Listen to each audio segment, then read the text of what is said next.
오늘도 역시 시험에 관한 교훈입니다. 우리 예수님께서 기도를 가르치실 때에 우리를 시험에 들게 하지 마옵시고 라고 기도하라 하셨습니다. 이 기도는 내게 시험이 오지 않게 해달라는 그런 기도가 아닙니다. 이 기도는 내가 시험에 넘어지지 않게, 시험에 빠지지 않게 해달라는 그런 뜻이죠. 왜냐하면 우리가 살아있는 동안은 늘 시험이 찾아오게 되어 있고 시험과 싸워야 하기 때문이죠. 정말 시험이 없는 삶을 살기 원한다면 그거는 이 세상을 떠나는 수밖에 없다는 겁니다. 그래서 예수님께서 이러한 기도를 드리셨죠. 볼까요? 내가 비옵는 것은 저희를 세상에서 데려가시기를 위함이 아니요 오직 악에 빠지지 않게 보존하시기를 위함이니이다. 그러니까 이 세상에 사는 동안에는 시험을 피할 수 없다는 그런 말씀입니다. 근데 오늘 말씀은 왜 우리에게 시험이 오는가, 왜 우리가 시험에 드는가, 이 시험의 원인을 밝히고 있는 겁니다. 우리 14절 말씀을 다시 한번 보겠습니다.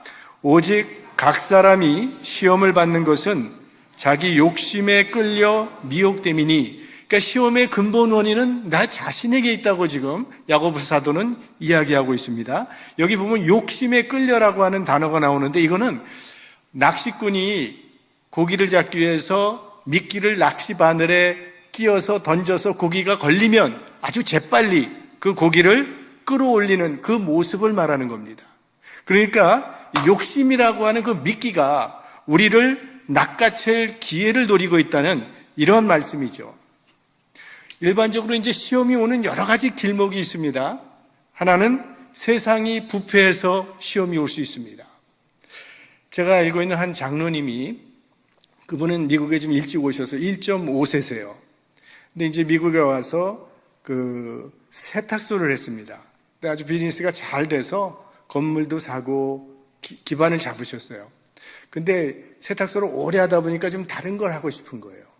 그래서 자기가 이제는 이걸 좀 접고 한국과 미국을 왔다 갔다 하면서 무역을 하겠다고 그러시더라고요. 그래서 한국에서 물건을 이제 미국으로 수입하는 그런 무역을 하시겠다고 해서 그렇다고 그런지 알고 있었는데 이분이 그걸 하다가 1년도 안 돼서 손을 들었어요.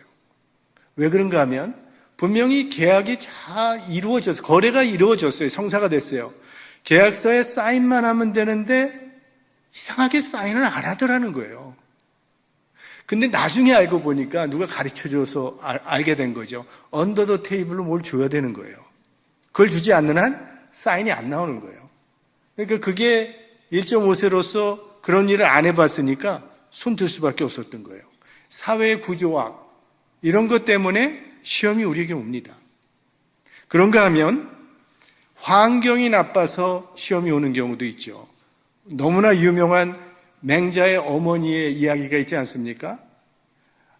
이사를 가는데 맨 처음에 시장 근처로 이사를 갔더니 이 맹자가 장사꾼 단어를 자꾸 쓰더라는 거예요. 뭐 떠리 하면서 그런 말을 쓰더라는 거죠. 그래서 이거 안 되겠다. 교육 환경에 적합하지 않다. 그래서 그 다음에 공동묘지 근처로 옮겼더니 그 다음에 울고 곡하는 소리를 또 흉내내더라는 거예요.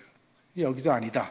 그래서 그 다음에 학교 근처로 이사를 갔더니 공부를 흉내내더라. 그래서 여기가 옳다라고 옮겼다는 말이 그게 맹모삼천이라는 유명한 이야기 아닙니까? 이 환경에 의해서 시험이 올 수도 있다는 거예요. 환경의 중요성. 이건 뭐 우리 한국 부모님들은 너무나도 잘 아는 그러한 이야기죠. 한국 부모님들 치고 학군, 자녀를 위해서 학군, 좋은 환경으로 이사가지 않으려고 하는 부모님들은 거의 없을 정도로 그렇게 열심히 좋은 환경을 만들고 있죠. 그런가 하면 다른 사람이 나를 시험에 빠지게 하는 경우도 있습니다. 친구 때문에 그럴 수도 있고요. 보디발의 아내가 요셉을 유혹했지요. 다른 사람에 의해서 시험이 올 수도 있다는 겁니다. 그런가 하면 사탄으로부터 오는 시험도 있습니다. 뱀이 하와를 유혹했죠. 선악과를 따먹으라고. 우리 구주 예수님께서도 40일 금식하신 후에 사탄으로부터 시험을 받으셨어요. 그러니까 뭐 여러 가지 시험의 길목들이 있고 이 시험의 이유가 있을 수 있지만 결국 근원적으로 타고 들어가 보면 그게 다 나 자신에게 원인이 있다는 거예요. 왜? 아무리 좋은 환경, 좋은 학교를 다녔다 할지라도 불량화가 되는 경우도 있고 아주 열악한 상황 속에 자랐는데도 모범생이 될 수도 있다는 거예요. 왜 그런 거예요? 내 자신에게 달린 거죠. 헬렌 켈러 같은 경우 생후 19개월의 병을 앓아서 평생 시각장애 또 청각장애로 살았지만 너무나 많은 사람들에게 사랑과 존경을 받는 정말 환경을 초월한 대표적인 인물의 상징이 되는 사람이 바로 헬렌 켈러죠. 내가 어떻게 반응하느냐, 그게 중요하다는 거예요. 외부 환경에 대해서 내가 어떻게 반응하느냐에 따라서 결과가 달라지는 것이니까 결국은 나하기에 달린 것이 아니냐 이겁니다. 13절 말씀을 보겠습니다. 같이. 사람이 시험을 받을 때에 내가 하나님께 시험을 받는다 하지 말지니 하나님은 악에게 시험을 받지도 아니하시고 친히 아무도 시험하지 아니하시느니라. 이게 무슨 말이겠어요? 사람들이 시험을 당할 때 하나님이 나를 왜 이렇게 못 살게 구느냐, 그런 생각을 갖게 된다는 말이에요. 하나님의 책임이라고 또 맡기는 그러한 경향이 있다는 겁니다. 오늘 아침에 뉴스를 듣다 보니까 지금 전쟁 때문에 우크라이나인 가운데는 손과 발을 잃어버리는 사람들이 약 2만 명에서 5만 명이 생겼다고 해요. 참 가슴 아픈 일이죠. 이런 일을 생각할 때 아니 하나님이 도대체 왜 이런 일이 일어나도록 하시는 겁니까? 이럴 수 있다는 거예요. 그게 왜 하나님 책임이에요? 인간 책임이지. 우리의 죄 때문에 생기는 건데 그걸 하나님께 책임을 돌리는 그런 경우가 있다는 거예요. 아니 왜 하나님이 하필이면 선악과를 만들어서 우리를 이렇게 어렵게 만드느냐. 이건 많이 나오는 그런 질문 아닙니까? 하나님이 아담에게 죄를 물었을 때 아담이 이렇게 대답을 했어요. 창세기 3장 12절. 아담이 가로되 하나님이 주셔서 나와 함께 하신 여자 그가 그 나무 실과를 내게 주므로 내가 먹었나이다. 먼저 하와의 탓으로 돌립니다. 그런데 아내가 준다고 여러분 다 받아 먹을 필요 있는 거예요? 아내가 주는 건 다 잡수세요? 내가 알아서 하는 거 아니에요? 줘도 내가 먹을 수도 있고 안 먹을 수도 있는 거죠. 결국은 나에게 달린 거죠. 아담 자신의 선택이며 책임이라는 거예요. 그 다음에는 하나님이 주셔서 나와 함께 하신 여자라 그랬어요. 하나님께 책임을 돌리는 말이죠. 아니 에덴 동산에서 나 혼자 잘 살고 있었는데 왜 하나님께서 저 여자를 만들어서 나로 이러한 시험에 들게 하십니까? 라는 하나님을 원망하는 거죠. 근데 이 원망이라는 걸 생각해 보면요, 원망이 다른 사람, 남을 탓하다가 그 다음엔 조상 탓으로 올라가더라고요. 그러다가 나중에는 하나님 탓으로 가요.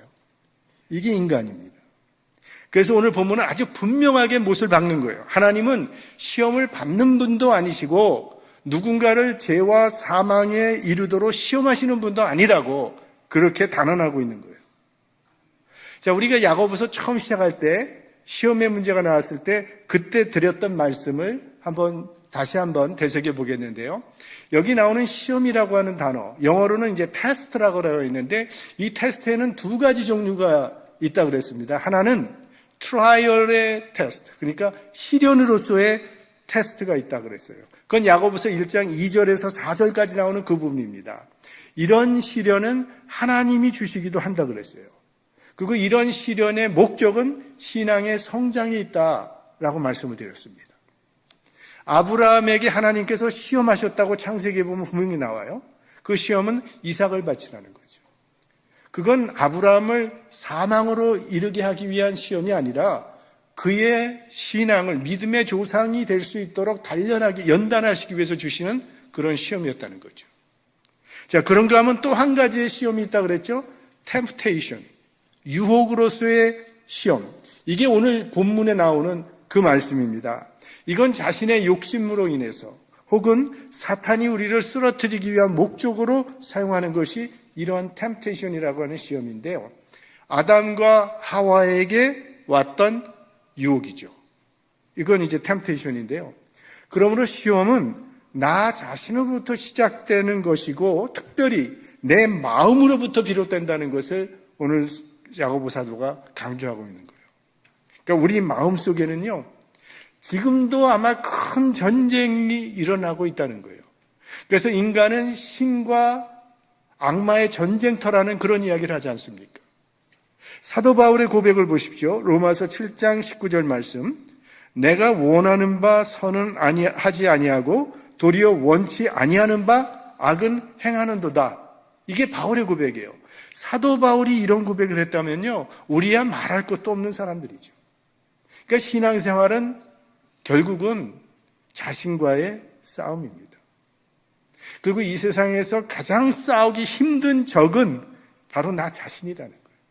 그러니까 가장 치열한 전쟁이 내 마음속에서 일어나는 전쟁이에요. 그래서 잠언에는 이런 말씀이 있죠. 같이 한번 해볼게요. 자기의 마음을 다스리는 자는 성을 빼앗는 자보다 나으니라. 어떻게 생각하세요? 그렇죠? 시험의 뿌리인 이 욕심은요, 하나님의 영광을 가리우며 이웃에게는 해를 끼치고 오로지 자신만 좋아지길 원한다는 거예요. 우리 뿌리에, 우리 마음에 있는 이 욕심이라는 것이. 그래서 세상에서 사실 제일 어려운 일이 이 마음을 비우는 일입니다. 마음에서 욕심을 제거하는 일. 자신의 욕심을 버릴 줄 아는 사람이 사실은 성숙한 그리스도인입니다. 그게 예수님을 닮아가는 삶입니다. 빌립보서 2장 5절에서 7절 말씀입니다. 너희 안에 이 마음을 품으라. 곧 그리스도 예수의 마음이니 그는 근본 하나님의 본체시나 하나님과 동등됨을 취할 것으로 여기지 아니하시고 오히려 자기를 비워 종의 형체를 가져 사람들과 같이 되었고. 그러니까 마음을 비우면 욕심이 사라진다는 거죠. 욕심을 제거하지 않으면 이 욕심의 성격은 점점 커지게 된다는 거예요. 그게 죄의 특징입니다. 죄의 특징은 점점 자라납니다. 우리나라 속담에 바늘도둑이 소도둑 된다는 말이 있잖아요. 처음 한 번, 두 번 할 때는 겁이 나요. 그러나 여러 번 하게 되면 담대함이 생긴다는 거예요. 우리 어린아이들 참 순진하지 않습니까? 어린아이들은요, 거짓말할 때 그들의 눈을 보면 겁먹은 그런 게 나타나요. 어린아이들은 그게 두려운 거죠. 근데 어른들은 어때요? 거짓말하고도 자기가 더 큰 소리 쳐요. 똥 싼 놈이 성낸다고. 그게 우리 인간이죠. 그러니까 점점 커지는 거예요. 감옥에 들어가면요, 서로 죄목을 밝힌다고 합니다. 그 감옥에서는 제일 가장 죄가 많은 사람이 왕초가 된다는 거예요. 여러분, 미국 방송 프로그램에는 정말 쓰레기 같은 프로그램도 있습니다. 아주 이상한 죄를 지은 사람들이 나와서 주인공이 되는 거예요. 아내와 남편이 나왔어요. 근데 그 다음에 몰래 남편과 같이 사는 첩이 또 함께 나와. 또 아내와 남편이 나와 있는데 그 아내의 뉴 걸프렌드가 또 나와요. 남편의 뉴 보이프렌드가 나오기도 하고. 그러니까 갈수록 더 자극적인 죄가 소개되어야 흥미를 끌 수 있기 때문에 죄는 갈수록 더해지고 더 자극적이고 점점 커져가는 것을 보게 되는 거예요. 그러니까 죄는 암덩어리다라고 생각하면 돼요. 이 암덩어리는 잘라내는 방법밖에 없고 빠르면 빠를수록 좋다는 거예요. 제가 지지난주인가 말씀드렸죠. 마틴 루터의 그 유명한 이야기. 새가 내 머리 위로 날아가는 것은 막을 수 없지만 그 새가 내 머리 위에 둥지를 트는 것은 막을 수 있다는 그 말씀이죠. 우리가 어쩌다가 언뜻 유혹을 받을 수 있어요. 지나가는 생각이 있을 수 있지만 그대로 내버려 두면 그거 점점 커져서 결국은 넘어지게 되기 때문에 조기에 처리해야 된다는 거예요. 죄는 자라나기 전에 잘라버려야 된다는 그런 말씀입니다. 자, 그러면 우리가 어떻게 해야 시험을 이길 수 있을지 한번 생각해 보도록 하겠습니다. 첫째는 죄의 결과를 기억하는 겁니다.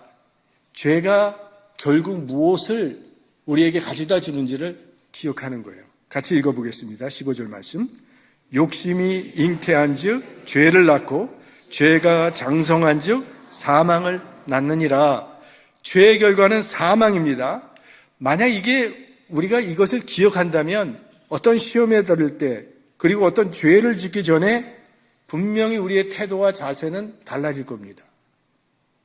몸이 안 좋아서 의사를 찾아갔어요. 그 의사가 뭐라 그러냐면 당신 이제부터 술 마시면 죽습니다. 그 말 듣고 술 계속 마시겠습니까? 죽는다는 결과를 안다면 술 끊게 될 거예요. 우리 히브리서 11장 24절에서 25절 말씀 한번 합독해 보겠습니다.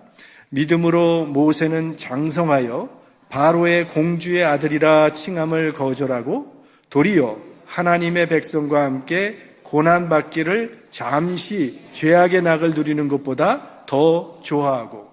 자, 모세는 애굽의 공주의 아들로서 애굽에서 온갖 것을 다 누릴 수 있는 지위가 있었지만 그거를 거절하고 하나님의 백성과 함께 고난의 길을 선택했다, 이렇게 말씀하고 있어요. 근데 여기 보면은 무슨 말이 나오냐면 죄악의 낙이라고 하는 말이 나오죠. 영어 성경을 보면 pleasures of sin 이렇게 돼 있어요. 그러니까 죄에는 쾌락이 있다는 거예요. 낙이 있다는 거예요. 죄는 재미있으니까 하지 재미없으면 왜 죄를 범하겠어요? 그러니까 죄악의 낙이라고 그렇게 얘기하는데 바로 그 앞에 나오는 단어가 뭡니까? 잠시라는 단어가 나와요. 분명히 낙이 있는데 잠시라는 거예요. 물고기는 미끼가 맛있으니까 그걸 무는 거 아니에요. 거기에는 낙이 있으니까. 그러나 그건 잠시뿐이고 곧 죽음이 다가온다는 거예요. 그러니까 죄가 죽음을 낳는다는, 죄의 결과는 죽음이라는 사실을 우리가 분명히 기억하고 있다면, 내가 죄 짓기 전에 죽음을 생각한다면 그거 방지할 수 있겠죠.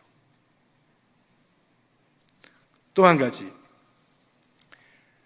우리가 어떤 시험을 만났든지 하나님께서는 우리에게 이 시험을 이길 수 있는 힘을 주셨다는 사실을 믿으라는 거예요. 고린도전서 10장 13절 말씀 함께 봅니다. 사람이 감당할 시험 밖에는 너희에게 당한 것이 없나니 오직 하나님은 미쁘사 너희가 감당치 못할 시험 당함을 허락지 아니하시고 시험 당할 즈음에 또한 피할 길을 내사 너희로 능히 감당하게 하시느니라. 그러니까 이 말씀 그대로 이길 수 있다고 믿고 출발하는 겁니다. 이 신앙의 승패는 마음에서 결정이 나거든요. 마음에 분명한 결정이 서 있다면 그러면 이길 수 있어요. 그런데 마음에서부터 지고 들어가기 때문에 진다는 거죠. 자, 사탄이 하와를 유혹했습니다. 선악과를 따먹으라고 유혹했을 때 그 여자의 반응이 이렇게 나타나죠. 여자가 그 나무를 본즉 먹음직도 하고 보암직도 하고 지혜롭게 할 만큼 탐스럽기도 한 나무인지라. 이 말씀을 보면 하와가 계속 선악과 나무 주변을 서성였던 것 같아요. 그 말을 듣고. 왜 계속 쳐다보고 있는 거예요?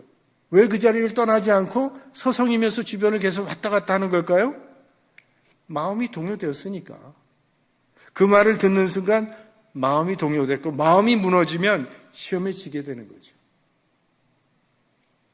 미리부터 도저히 어쩔 수 없는 일이라고 마음을 약하게 먹어버리면 정말 어쩔 수 없어진다는 거예요. 싸워보지도 않고 마음은 원이로되 육신이 약하다고 스스로 주저앉아버리면 그렇게 된다는 거죠.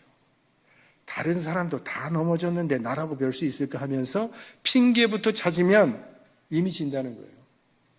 그래서 잠언 기자는 무릇 지킬 만한 것보다 더욱 내 마음을 지키라. 생명의 근원이 이에서 남이니라. 마음에서 생명의 근원이 나온다는 그런 말씀을 하고 있어요. 마음이 그렇게 중요하다는 거죠. 그러니까 마음의 전쟁에서 우리는 이겨야 승리할 수 있습니다. 호랑이한테 물려가도 정신만 차리면 산다는 그런 말이 있잖아요. 그러니까 순종과 불순종이 사실은 우리 마음에 달려 있습니다. 그러니까 하나님께서 내게 시험을 이길 수 있는 능력을 주셨다는 사실을 믿으라는 거예요.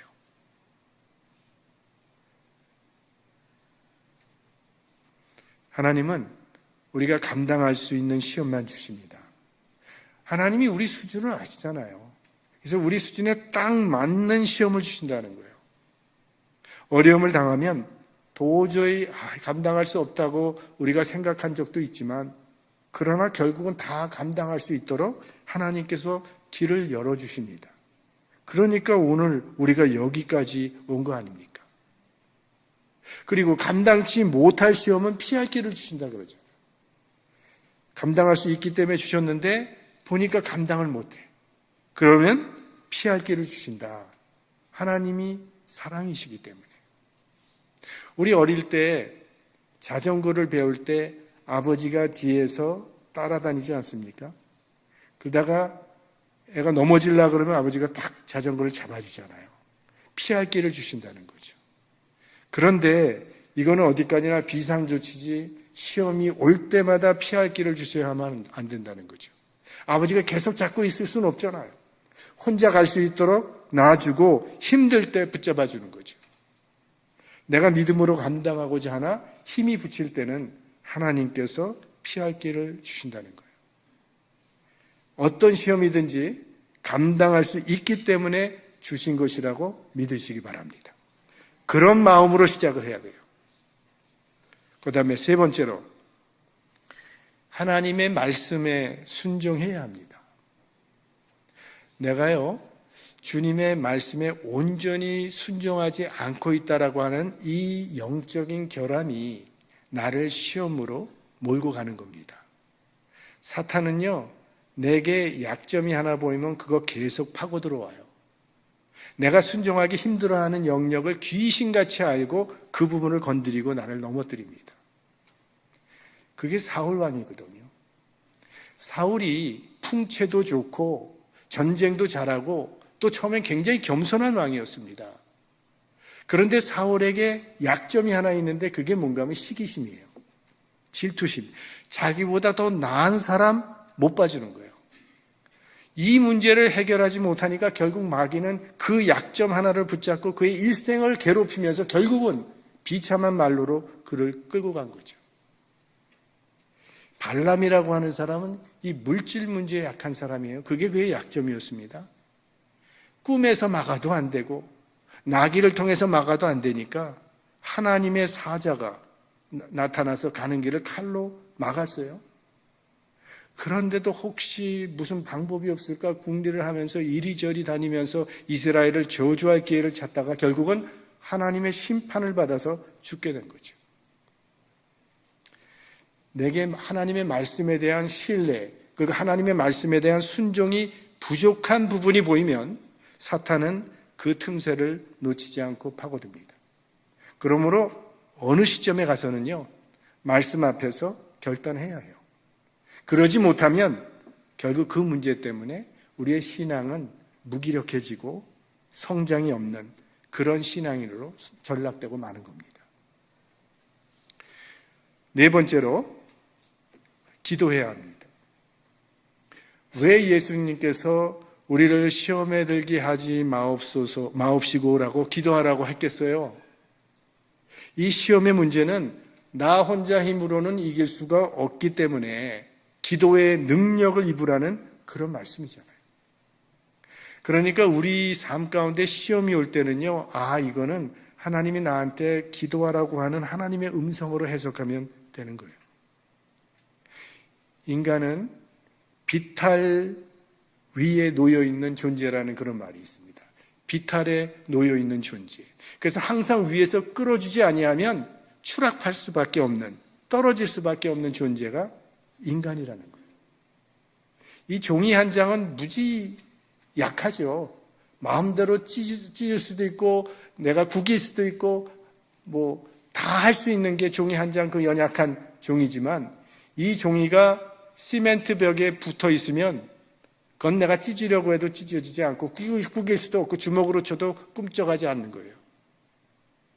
우리는 비록 연약한 종이 한 장 같은 존재지만 우리가 기도로 주님께 붙어 있다면 어떤 고난과 시험도 넉넉히 이길 수 있는 능력의 사람이 될 줄 믿습니다.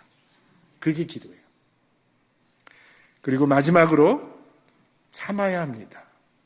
오늘 12절 말씀을 같이 보겠습니다. 시험을 참는 자는 복이 있도다. 이것에 옳다 인정하심을 받은 후에 주께서 자기를 사랑하는 자들에게 약속하신 생명의 면류관을 얻을 것임이니라. 일단 시험에 들었으면 절대 필요한 것이 인내력입니다. 참아야 됩니다. 인내하지 않으면 더 큰 시험이 닥치도록 되어 있어요. 시험이 시험을 만듭니다. 작은 시험이 큰 시험을 만들어요. 그러나 잘 인내만 잘하면, 여기 생명의 면류관이라고 그랬는데 그게 복으로 변할 수도 있다는 겁니다. 요셉을 생각해 보십시오. 형들에게 배신을 당해서 억울하게 애굽으로 팔려가게 됐습니다. 열심히 일했지만 또 주인의 아내에게 누명을 쓰고 감옥에 들어가게 되었어요. 참 시험의 시험이죠. 그런데 요셉은 그 시험 가운데서 잘 참고 견디었습니다. 그 결과가 어떻게 됐습니까? 그 모든 것을 통해서 그는 애굽의 총리가 되었어요. 그러니까 시험이 올 때에 그걸 잘 참고 견뎌내면 오히려 복이 된다는 거예요. 그러니까 시험은 지는 자에게는 시험이 되지만 이기는 자에게는 복이 되는 거예요. 우리의 삶 속에는 매일 시험이 있습니다. 인간관계에서 오는 시험, 가정에서 오는 시험, 일터에서 오는 시험, 또 교회 생활하면서 오는 시험. 그러나 잘 참고 인내하면 그 시험이 복으로 변한다는 사실을 잊지 마시기 바랍니다. 시험은 피할 수 없어요. 모든 사람에게 언제나 우리가 살아있는 동안에는 옵니다. 마틴 루터는 이런 말을 했습니다. 시험이 무섭기는 하지만 살아있다는 증거라. 죽은 사람은 마귀도 건드리지 않습니다. 죽은 자를 건드려서 무슨 소용이 있겠어요? 이성의 시험이 있다고 하는 것은 아직 젊었다고 하는 증거죠. 나이가 많아지면 그런 기회도 안 옵니다. 그러니까 내게 시험이 온다고 하는 것은 내가 살아있다는 증거가 되는 거죠. 아직도 하나님 나라에 쓸모가 있다는 겁니다. 그러니까 사탄이 우리를 시험하는 거지, 쓸모가 없다면 시험할 필요도 없어요. 그러므로 시험이 올 때마다 우리는 잘 참아야 할 것입니다. 잘 참고 견뎌내면 시험이 복으로 변하게 됩니다. 우리 욥기 23장 10절 마지막 말씀 한번 같이 보겠습니다. 나의 가는 길을 오직 그가 아시나니 그가 나를 단련하신 후에는 내가 정금같이 나오리라. 우리는 여러 가지 시험의 문제를 가지고 살아가고 있습니다. 그 시험은 당장은 나에게 괴로움이 되고 고통스럽지만 우리를 성숙한 믿음의 사람으로 연단시키는 도구라고 하는 사실을 꼭 기억하시기 바랍니다. 그래서 여러분이 어떤 시험을 당하든지 그 당한 시험을 복으로 전환시키는 믿음의 사람들이 되실 수 있기를 주님의 이름으로 축원합니다.